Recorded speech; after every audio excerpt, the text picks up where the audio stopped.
closely. And now we finally get to hear from her. Pat Alva Kraker, welcome.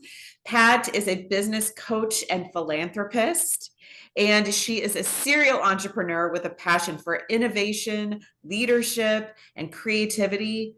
And let's bring Pat on stage. She's a global speaker on Thrive Beyond. So, Yay. Well, hello. Hello, my sisters, my hermanas, wherever you are. Good morning, good afternoon, good evening. If you have been inspired today, I want to see a 1 in the chat right now. yes, let's Let's hear pop it. those in. Pat, I'm gonna share with the audience while they're popping those ones in.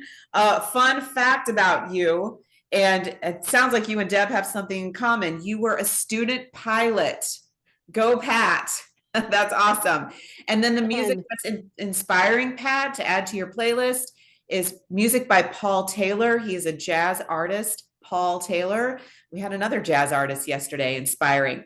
So today, Pat's giveaway to everyone is 7 self-care habits for the amazing woman. So Pat, we cannot wait to get that free gift. That's so generous. Thank you.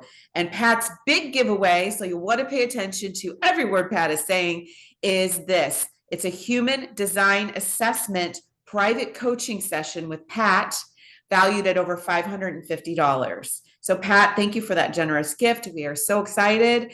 And your topic is it just keeps getting better. Woohoo! Let's keep getting better. So start us off with what is your relationship with your with clay, and how does that relate to your business? I was like, did I prepare that right? Your relationship to clay? oh my God. First of all, Stephanie, thank you. I'm honored to have you interview me and dig deep into who I am. And yes, I'm in this book. So I'm very excited about it. Yeah, my story with clay. Wow, what a turnaround for me when it came working with clay. I would have never, ever thought that. And the way that that came up is because a year and a half ago, I was diagnosed with breast cancer for the second time.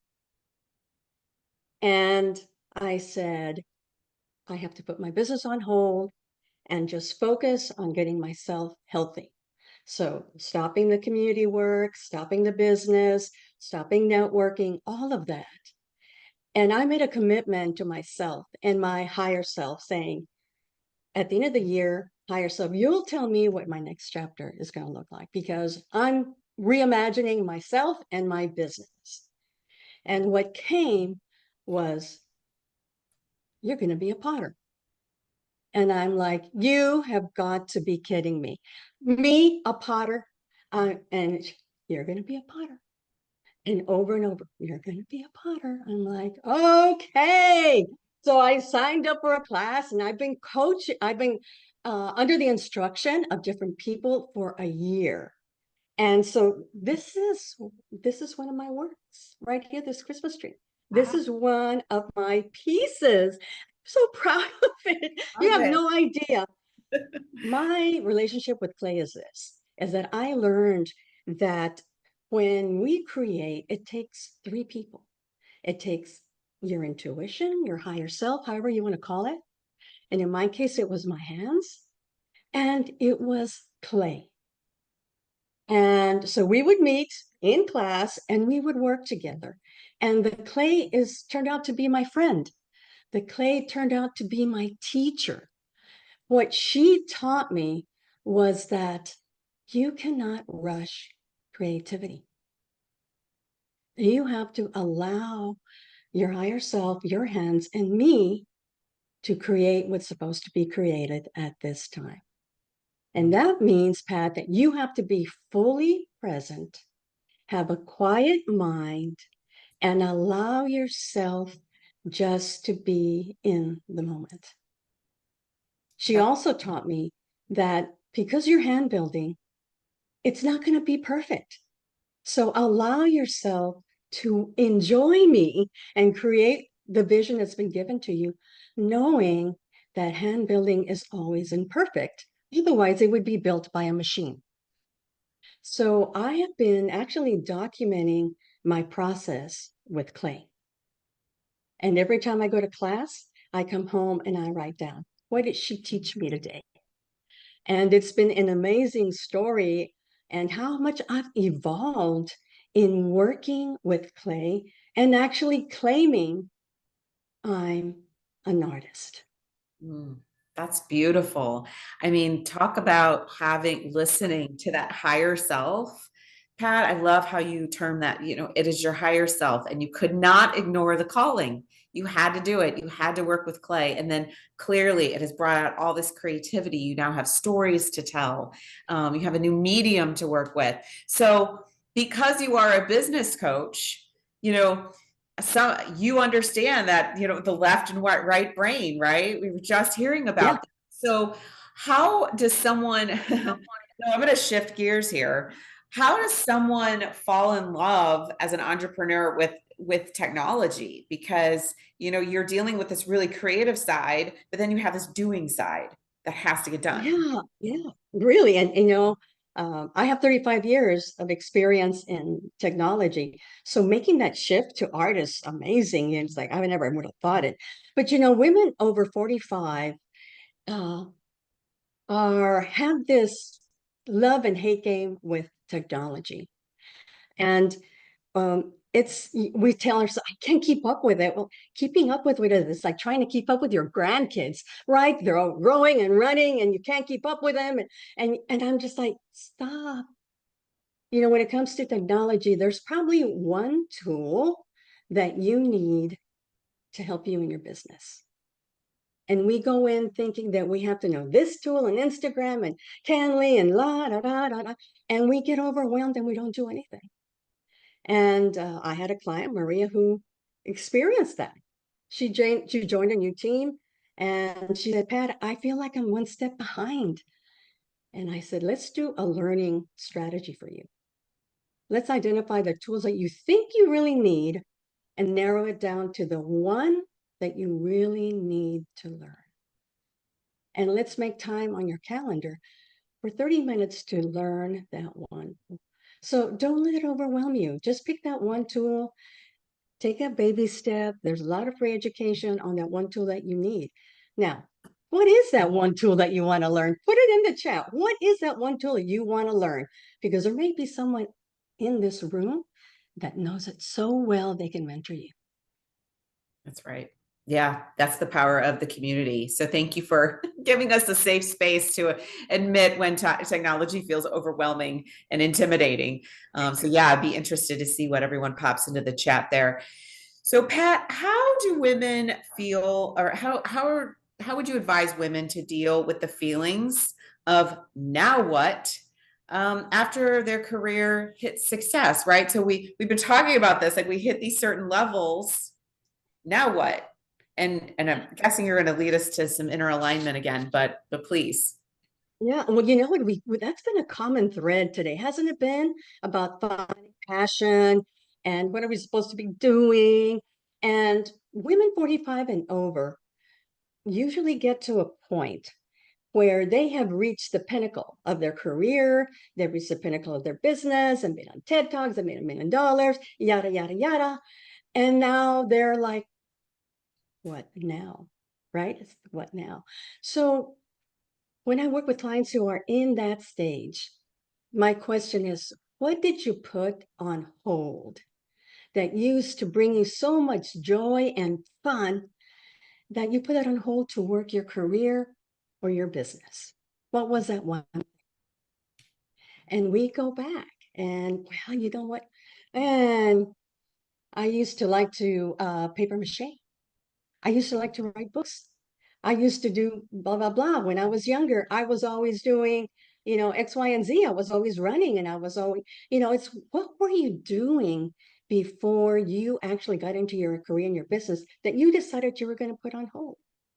And I'm asking you to release the hold button on that one thing. That's really good. I mean, a moment of silence, a moment of cheer, but then like a moment of contemplative silence of what was that? Because it could be a childhood dream that actually manifests in a different way as an adult woman, right? Do you Right. have I'm going to ask you just kind of a spontaneous question here is do you have a story of someone that you know went back and or for yourself you went back to oh, this was on hold? We'd love to hear you expand on that. Yes, I do actually. One of my clients, Victoria, is extremely successful in the IT industry. And one of the things that she used to do with her mom is make flower arrangements. And when her mom passed away, she kind of put that hobby away and went on to her career and it was very successful.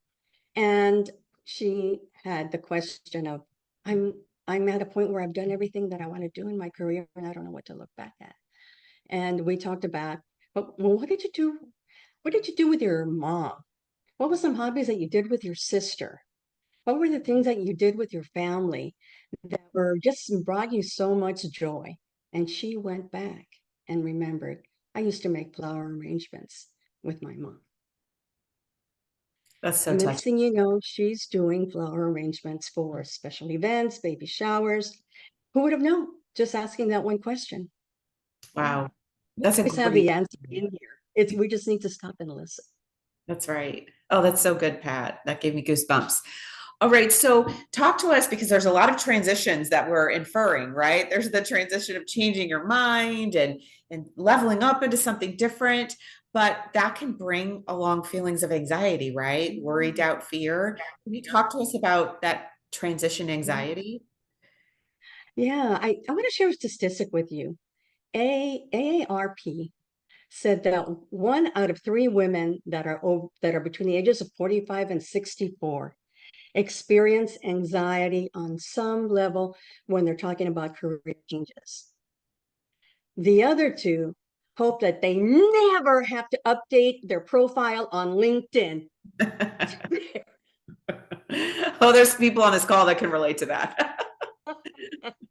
So, in that transition, what we tend to focus on is I'm transitioning and I don't know how to do this. I'm afraid that I don't have all the ducks in a row to do X, Y, and Z. And what we forget is that as we age, our wisdom and our experience is this big, and we don't focus on this, right? So when you're trying something new, go back to what you know. Oh, yeah, I did something similar to this when I was in corporate. Oh, this was like the business line that I opened 10 years ago. Oh, I know those main points that will help me get through this, right? So focus on the experience and the wisdom that you have to carry you into that new area That's and great, use your Pat. breath. And Yes. use your breath when you panic. I like this, right? Because I think Like this. women have the tendency to sell ourselves short if we don't think we know 100% on a topic. But I've read the Mhm. statistic that if you know 20% more than someone, that you have value to offer them. You can help them through a process. You can share something. And so just to remember that this is so much experience that we have accumulated by the time we get to our 40s. We don't need to sell ourselves short. We can look in the mirror and say, wow, I have so many experiences. So, Pat, that's a great point. As we start to wrap up, Pat, what knowledge or bit of wisdom would you like to share or impart on our listeners today that you just really want to be sure they take away from this talk? Right. Right. I think most of our audience, if I'm looking today, is 45 and over. And what I'm going to share is that you are relevant. And I ask you to embrace who you are, your wisdom and your experience, and combine that with opportunities that give you fulfillment and embrace vitality, right? You've learned so many things about today because we need you. And we need you to make a decision to become relevant in whatever you're doing, mind, body, soul, and industry. And if you need help, call me. My information is on the chat. You can set up a time and we can talk. That's so fantastic. I love that, Pat. We definitely want to continue talking. So, hands up, hearts, love for Pat. And we want to give away Pat's human design assessment because I have a feeling, Pat, you go very deep in uncovering how we have architected our lives, right? And what we can come up with that's next for our next chapter. So here's the question. At the beginning, Pat shared that she had a calling, and her inner voice said, "You are going to be a what?" Fill in that blank. You're going to be a what? And include your email address because you may very well win her human design assessment. So thank you so much, Pat. Lots of love for you and appreciation. Oh my gosh, that was amazing. Thank you, sister. And for those of you that saw all the pictures from the Dallas event that we did, the book launch that we just did. I mean, this is a 5-year tour, and you're going to see Pat was the first one to stick her hand. Well, she was on our door knocking, like, when are you coming to Dallas? When are you coming to Dallas? When are you coming to Dallas? Right. So we didn't have to ask too hard. But I got to spend time with this woman in her home, and I took pictures and videos of her home. So if anyone's into James Bond, this woman has a house full of secret compartments. I'm not kidding. It was so much fun. I took a video and sent it to my son. Like, you pulled this thing out of from above her stove, and all these spice racks. And doors that opened to doors. It was incredible. It was a beautiful experience. I mean, it was super fun. I felt like I was in a like a Willy Wonka's chocolate factory palace, because that's what it was like. And it was so great. And I just want to thank you so much for hosting, because by hosting the Dallas event, it just allowed us to reach more and have more women know about what it is that's going on here. And you're such a beacon. And I loved how you spoke today about that pottery. I mean, honestly, I felt like I was Demi Moore, you know what I mean? Like I felt like I was there with you. And I love, what did you put on hold? I love, what did you put on hold? That's got to be a hashtag or a banner or something, or on your next business card or whatever. That's really beautiful. Thank you, thank you, thank you, thank you so much, so much.